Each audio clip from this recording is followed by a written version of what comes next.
फातिमा की रानी माँ, प्रभु यीशु की माँ, आसरा तू ही है माँ।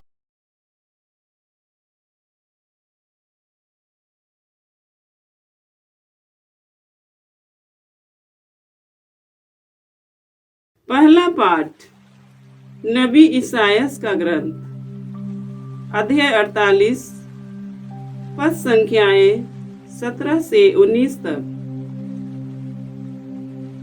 प्रभु इस्राएल का परम पावन ईश्वर, तुम्हारा उद्धारक, यह कहता है, मैं प्रभु तुम्हारा ईश्वर हूँ। मैं तुम्हें कल्याण की बातें बतलाता हूँ और मार्ग में तुम्हारा पथ प्रदर्शन करता हूँ। यदि तुमने मेरी आज्ञाओं का पालन किया होता तो तुम्हारी सुख शांति नदी की तरह उमड़ती रहती और तुम्हारी धार्मिकता समुद्र की लहरों की तरह। तुम्हारे वंशज बालू की तरह हो गए होते, तुम्हारी संतति उसके कणों की तरह असंख्य हो जाती। उसका नाम कभी नहीं मिटता और मैं उसे कभी अपनी दृष्टि से दूर नहीं करता। प्रभु की वाणी। ईश्वर को धन्यवाद। भजन अनुवाक्य। हे प्रभु, जो तेरा अनुसरण करेगा उसे जीवन की ज्योति प्राप्त होगी। हे प्रभु, जो तेरा अनुसरण करेगा उसे जीवन की ज्योति प्राप्त होगी।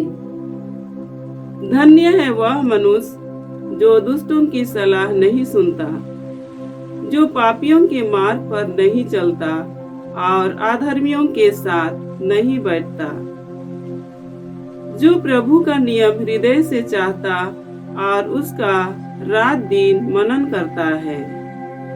अनुवाक्य।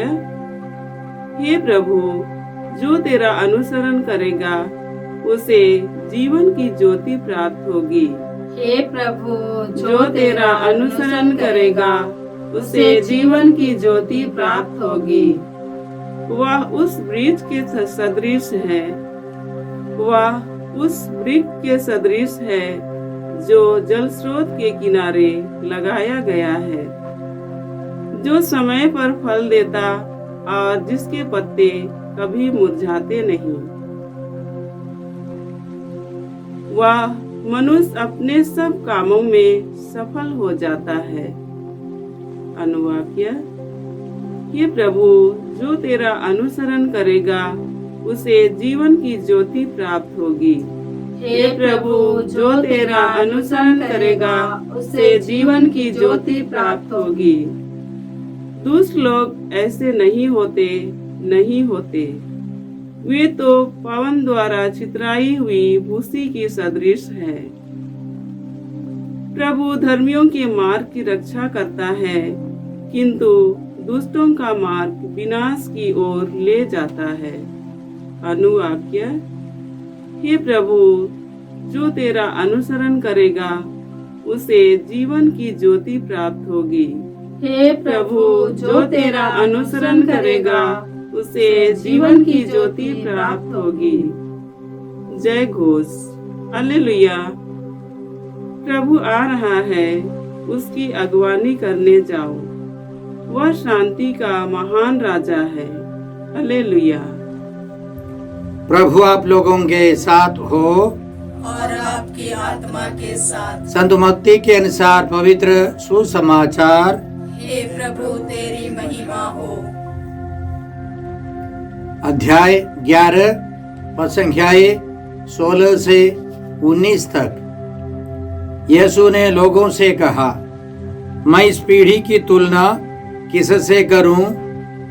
वे बाजार में बैठे हुए छोकरों के सदृश हैं, जो अपने साथियों को पुकार कर कहते हैं, हमने तुम्हारे लिए बांसुरी बजाई और तुम नहीं नाचे, हमने विलाप किया और तुमने छाती नहीं पीटी। क्योंकि यूहन्ना बपतिस्ता आया जो ना खाता और ना पीता है, और वे कहते हैं उसे अबदूत लगा है। मानव पुत्र आया जो खाता पीता है, और वे कहते हैं देखो यह आदमी पेटू और पियक्कड़ है, नाकेदारों और पापियों का मित्र है। किंतु ईश्वर की प्रज्ञा परिणामों द्वारा सही प्रमाणित हुई है। प्रभु का सुसमाचार।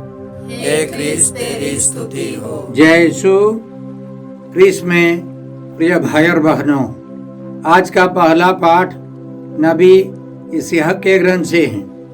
अध्याय 48 संज्ञाएं 17 से 19 तक। इसमें हमने सुना ईश्वर का कहना है, प्रभु इस्राएल का परम पावन ईश्वर तुम्हारा उद्धारक यह कहता है, मैं प्रभु तुम्हारा ईश्वर हूँ। मैं तुम्हें कल्याण की बातें बतलाता हूँ और मार्ग में तुम्हारा पथ प्रदर्शन करता हूँ। इसके पहले नबी यशायाह के ग्रंथ अध्याय 30 पद संख्या 21 में ईश्वर ने यह वादा किया है, यदि तुम सन्मार्ग से दाएं या बाएं भटक जाओगे तो तुम पीछे से यह वाणी अपने कानों से सुनोगे, सच्चा मार्ग यह है, इसी पर चलते रहो। प्रभु का वचन सुनने वाले, प्रभु के पास जाकर प्रभु से प्रार्थना करने वाले उसकी शिक्षा पाएंगे और ईश्वर का पथ प्रदर्शन समझ लेंगे। और ईश्वर आगे कहता है आज के पाठ में, यदि तुमने मेरी आज्ञाओं का पालन किया होता तो तुम्हारी सुख शांति नदी की तरह उमड़ती रहती और तुम्हारी धार्मिकता समुद्र की लहरों की तरह। तो ईश्वर की वाणी सुनने से और उसमें विश्वास करने से दो फायदा है। हमें ईश्वर की शांति प्राप्त होगी और धार्मिकता बढ़ती जाएगी। इसका मतलब यह है कि इस संसार में बहुत सारे लोग अशांत इसलिए कि वे ईश्वर के वचन नहीं जानते और ईश्वर की आज्ञाओं को नहीं जानते या उनका पालन नहीं करते, इसलिए वे अशांत रहते हैं।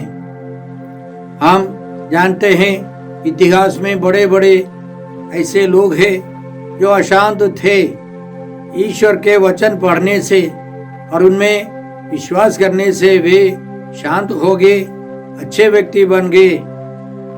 हम संत अगस्तिन के बारे में पढ़ते हैं कि वे ज्ञानी थे, सब कुछ थे उनके पास, लेकिन अशांत थे, निराश उदास थे और उनको प्रभु का वचन मिला।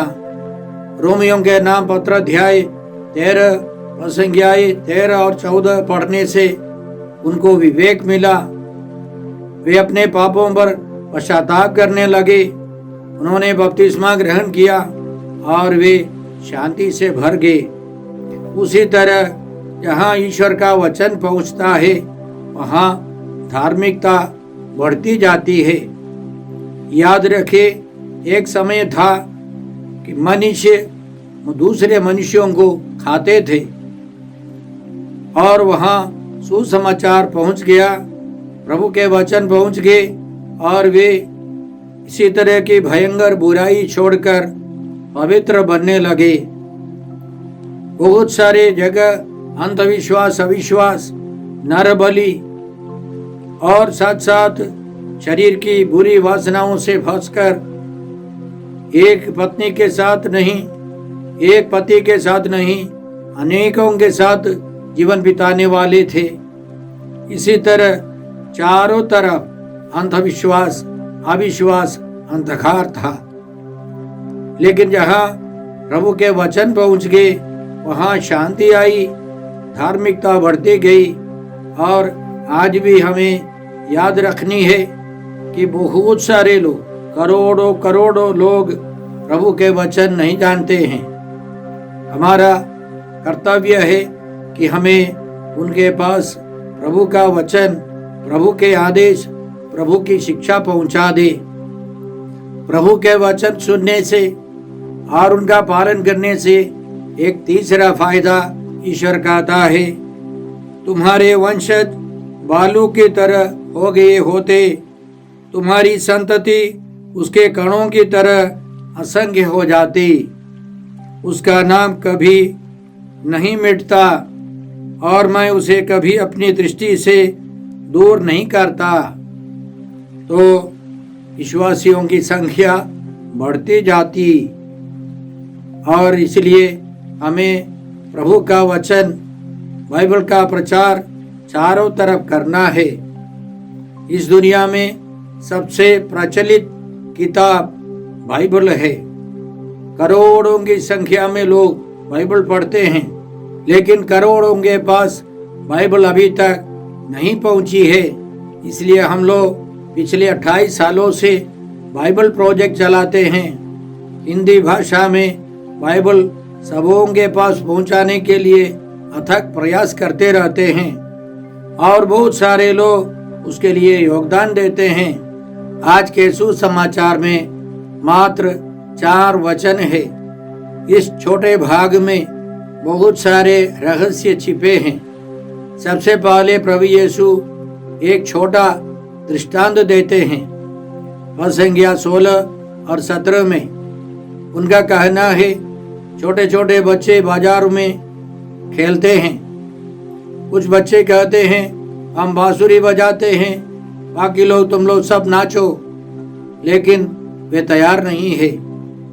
तो उन्होंने कार्यक्रम बदल दिया। उनका कहना है हम लोग दाह संस्कार के लिए रोएंगे, विलाप करेंगे। वे लोग तैयार नहीं है। और इसका अर्थ प्रभु यीशु समझाते हैं कि यूहन्ना बपतिस्ता आए, वे खाते पीते नहीं थे, तपस्या करने वाले थे, पश्चाताप के आंसू बहाने के लिए लोगों को प्रेरित करने वाले थे, लेकिन उसके लिए लोग तैयार नहीं थे। याद रखें, इसके पहले प्रभु यीशु ने कहा था यूहन्ना के बारे में, मैं तुम लोगों से ये कहता हूँ, मनुष्यों में यूहन्ना बपतिस्ता से बड़ा कोई पैदा नहीं हुआ। ऐसे व्यक्ति ने लोगों को प्रेरित किया कि तुम लोग अपने पापों पर पश्चाताप करो, आंसू बहाओ, लेकिन वे लोग तैयार नहीं थे।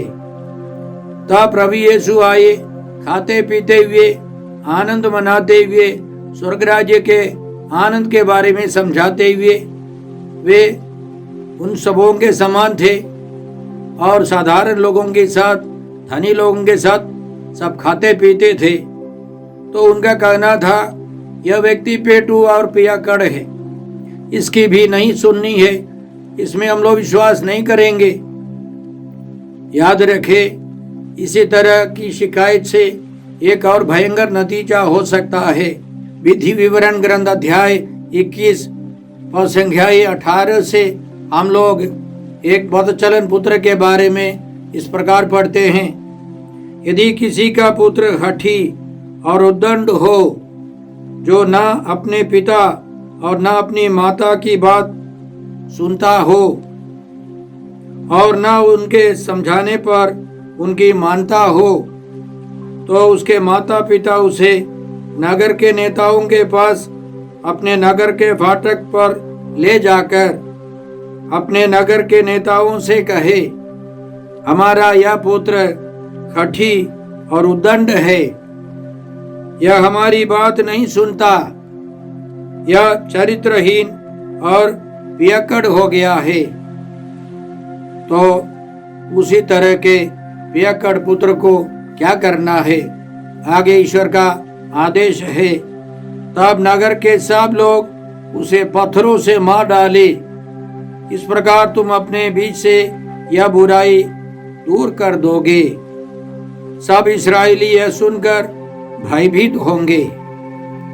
तो जब यीशु के बारे में इसी तरह की शिकायत हो रही थी, एक सूचना मिलती है, प्रभु यीशु को पूरी तरह मरना होगा।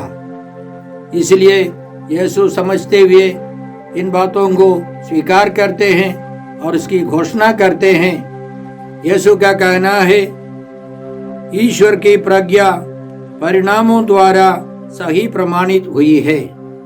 ईश्वर की प्रज्ञा यीशु है। सूक्ति ग्रंथ अध्याय 8 और 9 में, और फिर प्रज्ञा ग्रंथ अध्याय 7 और 8 में, और अंतिम में हम लोग प्रवक्ता ग्रंथ अध्याय 51 में यह पढ़ते हैं कि प्रज्ञा एक व्यक्ति है। वह व्यक्ति यीशु है। प्रज्ञा यीशु है। परिणामों द्वारा सही प्रमाणित हुई है। यह अनुवाद दूसरे तरीके से है। अंग्रेजी में लिखा है कार्यों द्वारा। प्रभु यीशु अपने कार्यों के द्वारा अपनी सच्चाई का प्रमाण देते हैं। संत मत्ती के सुसमाचार अध्याय 11 और संख्याएं 1 से 5 में हम लोग इस प्रकार पढ़ते हैं, अंधे देखते हैं, लंगड़े चलते हैं, कोढ़ी शुद्ध किए जाते हैं, बहरे सुनते हैं, मुर्दे जिलाए जाते हैं, दरिद्रों को सुसमाचार सुनाया जाता है, और धन्य है वह जिसका विश्वास मुझ पर से नहीं उठता। प्रभु यीशु ने पुराने व्यवस्था में मुक्तिदाता के बारे में जो कुछ बताया था वह सब प्रभु यीशु ने पूरा किया है। प्रभु यीशु के द्वारा पिता ईश्वर ने सब कुछ कर दिखाया है, इसलिए लोगों को विश्वास करना है। प्रभु यीशु ने अपने कार्यों के द्वारा साबित किया है कि वे सचमुच ईश्वर के भेजे हुए परम पावन पुरुष हैं। वे ही मुक्तिदाता है, एकमात्र मुक्तिदाता है। आज के पवित्र वचनों के बाद आगे हम लोग पढ़ते हैं, प्रभु का कहना है, पिता स्वर्ग पृथ्वी के प्रभु, मैं तेरी स्तुति करता हूँ क्योंकि तूने इन सब बातों को ज्ञानियों और समझदारों से छिपाकर मेरे बच्चों पर प्रकट किया है। हाँ पिता, यही तुझे अच्छा लगा। बच्चे जैसे निर्मल लोगों ने प्रभु यीशु में विश्वास किया। और आगे प्रभु का कहना है, थके मांदे और बोझ से दबे हुए लोगों, तुम सभी मेरे पास आओ, मैं तुम्हें विश्राम दूंगा। सुसमाचार प्रभु यीशु गरीबों के लिए हैं, दीन दुखियों के लिए हैं।